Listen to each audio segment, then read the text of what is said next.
সমস্ত সম্প্রদায়ের মানুষের কাছে নবদ্বীপ এক পবিত্র স্থান, কারণ এটি মহাপ্রভু শ্রী চৈতন্যদেবের জন্মস্থান। সেন বংশের রাজত্বকালে নবদ্বীপ ছিল লক্ষণ সেনের রাজধানী। নবদ্বীপ থেকে কিছুটা দূরেই মায়াপুর। এই মায়াপুর এখন আন্তর্জাতিক তীর্থকেন্দ্র। মায়াপুরের অন্যতম আকর্ষণ ইস্কনের মন্দির। এই মন্দিরের প্রতিষ্ঠাতা আচার্য শ্রীল অভয়চরণারবিন্দ ভক্তি বেদান্ত স্বামী প্রভুপাদ। প্রত্যেক বছরে লক্ষাধিক তীর্থযাত্রী বৃন্দাবন সময়ে মায়াপুরে আসেন। ইস্কনের মেন গেটে প্রবেশ করলে প্রথমে দেখা যাবে খড়ের ঘর। এখানে গৌরনিতাই ও শ্রীল প্রভুপাদের বিগ্রহ আছে।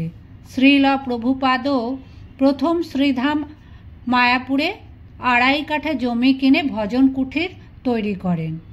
প্রায় 40 বছর ধরে এখন সারা দিন নাম সংকীর্তন হয়।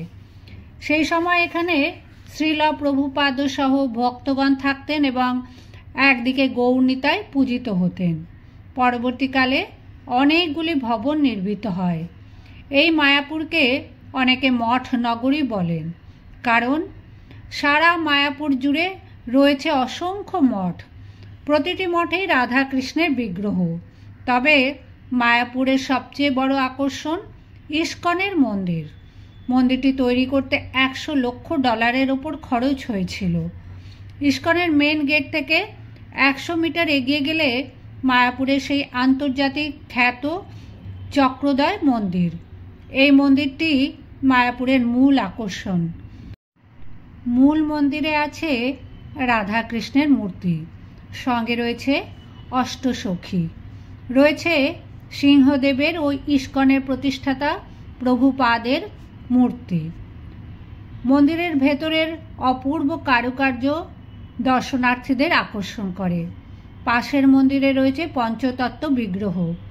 এই মন্দিরের পরিবেশ সবাইকে কিছু সময়ের জন্য এক পারমার্থিক জগতে প্রবেশ করিয়ে দেয়। মন্দিরের মূল 4টি ভবনগুলি হল শঙ্খ ভবন, চক্র ভবন, গদা ভবন এবং পদ্ম ভবন।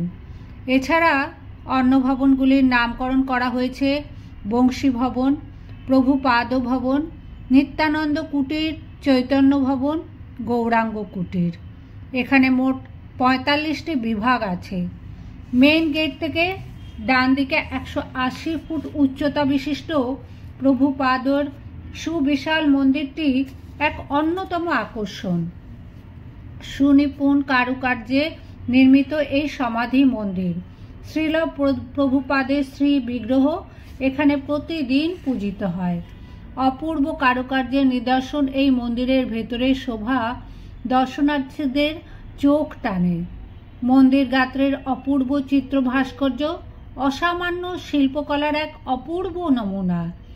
মার্বেল শোভিত কারুকার্য এক অন্য মাত্রা এনে দেয়। বাইরের দেওয়াল আনুমানিক 3000 স্কোয়ার ফিট সজ্জিত টেরাকোটার অন্যতম নিদর্শন। 1995 সালে 26শে ফেব্রুয়ারি এটি উদ্বোধন হয়েছিল।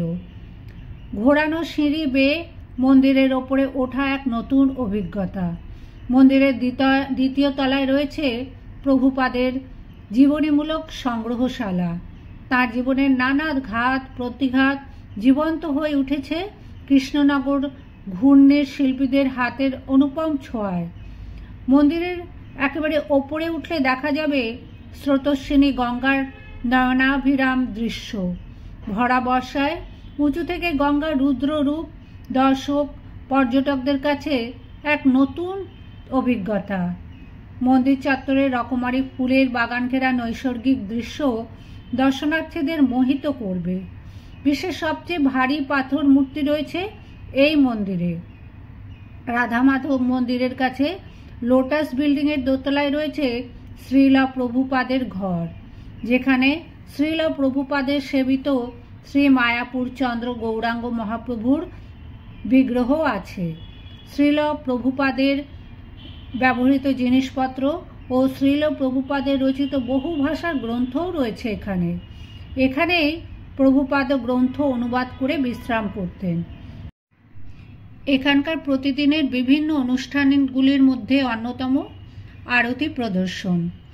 সূচি অনুযায়ী প্রতিদিন ভোর 4:30 শুরু হয় মঙ্গল আরতি, সকাল 7টায় দর্শন আরতি, 11:45 ভোগ আরতি, সন্ধ্যা 6:15 সন্ধ্যা আরতি।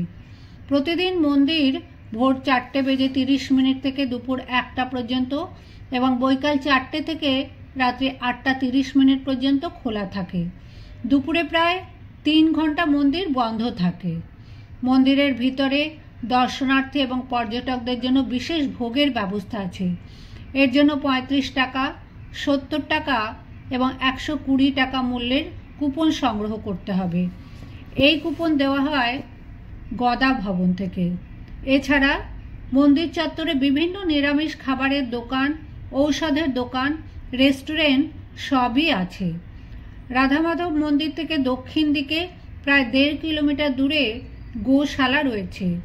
এখানে বিভিন্ন প্রজাতির উন্নত জাতের প্রায় 200টি গরু রয়েছে। বিভিন্ন নামকরণ অনুযায়ী গোশালায় গরুগুলি রাখার ব্যবস্থা রয়েছে। গোশালার পাশে একটি গুরুকুল শিক্ষা কেন্দ্রও রয়েছে। 1972 সালে শ্রীল প্রভুপাদ এই গুরুকুল প্রতিষ্ঠা করেন। এখানে ছাত্ররা বৈদিক শিক্ষালাভ করে থাকে। গুরুকুলের পাশে বনের মধ্যে একটি হাতিশালা রয়েছে। এদের নামকরণ হয় লক্ষ্মীপ্রিয়া ও বিষ্ণুপ্রিয়া। রায় পূর্ণিমা থেকে গৌর পূর্ণিমা পর্যন্ত প্রতি শনিবার শ্রী শ্রী রাধা মাধবকে হাতির পিঠে বসিয়ে মশাল জ্বালিয়ে নৃত্য কীর্তন সহ পরিক্রমা করানো হয়। মায়াপুরে সারা বছরে বিভিন্ন জনপ্রিয় ধর্মীয় অনুষ্ঠানগুলি হল দোল পূর্ণিমা উৎসব। 1 মাস ধরে এই উৎসব পালিত হয়। পৃথিবীর সারা দেশ থেকে ভক্তবৃন্দ হাজির হন। অগণিত মানুষের ভিড়ে মায়াপুর সেজে ওঠে অন্য এক মায়াপুর। এছাড়া জন্মাষ্টমী, রাধা অষ্টমী, রথযাত্রা, ঝুলন যাত্রা, রাস পূর্ণিমা, চন্দন যাত্রা, দীপদান উল্লেখযোগ্য। তবে চন্দন যাত্রা এবং দীপদান উৎসব এখানকার আরেক অন্যতম আকর্ষণ। এখানে প্রতি মাসে গড়ে 50,000 থেকে 1.5 লক্ষ তীর্থযাত্রী এই মন্দির দর্শন করতে আসেন। ভবিষ্যতে এই মন্দিরের পাশে পৃথিবীর সর্ববৃহৎ মন্দির 380 ফুট উচ্চতা বিশিষ্ট সূর্যোদয় মন্দির প্রস্তুতির পথে। মায়াপুরে রয়েছে ট্যুরিজম সেন্টার। যোগাযোগ করতে হবে মায়াপুর ট্যুরিজম সেন্টারে। সকাল 10টা থেকে 1টা এবং বৈকাল 4টে থেকে সন্ধ্যা 6:30 পর্যন্ত নির্দিষ্ট গাইড সহ ভ্রমণের ব্যবস্থা করে থাকে এই সেন্টার। ভেতরে থাকতে হলে যোগাযোগ করতে হবে গদা ভবনের 1 তলায়। এখানে থাকার জন্য অনেক রকমের ঘর আছে। সব রকম সুযোগ সুবিধা পাওয়া যাবে। এছাড়া মন্দিরের বাইরে হোটেল, রেস্টুরেন্ট এবং থাকার জন্য হোটেলও আছে। কিভাবে আসবেন মায়াপুর নবদ্বীপ? ট্রেনে হাওড়া কাটোয়া শাখা ট্রেনে নবদ্বীপ ধাম, এরপর রিক্সায় বড়াল ঘাট, সেখান থেকে ভুটভুটি চেপে মায়াপুর হুলোর ঘাট, রিক্সায় ইস্কন মায়াপুর আশ্রম। গাড়ি নিয়ে এলে পার্কিংয়ের ব্যবস্থা রয়েছে। শিয়ালদহ স্টেশন থেকে কৃষ্ণনগর লোকাল কিংবা লালগোলা ট্রেনে কৃষ্ণনগর, সেখান থেকে বাসে ইস্কন মায়াপুর আশ্রম। দূরত্ব কলকাতা থেকে 140 কিলোমিটার। কৃষ্ণনগর থেকে গাড়ি ভাড়া পাওয়া যায় মায়াপুরে যাওয়ার জন্য। কলকাতা থেকে বেশ কিছু বাসেও এখানে আসা যাবে। এখানকার রিসেপশনের ঠিকানা মায়াপুর আশ্রম, ইস্কন মায়াপুর, গদা ভবন, 1ম তল।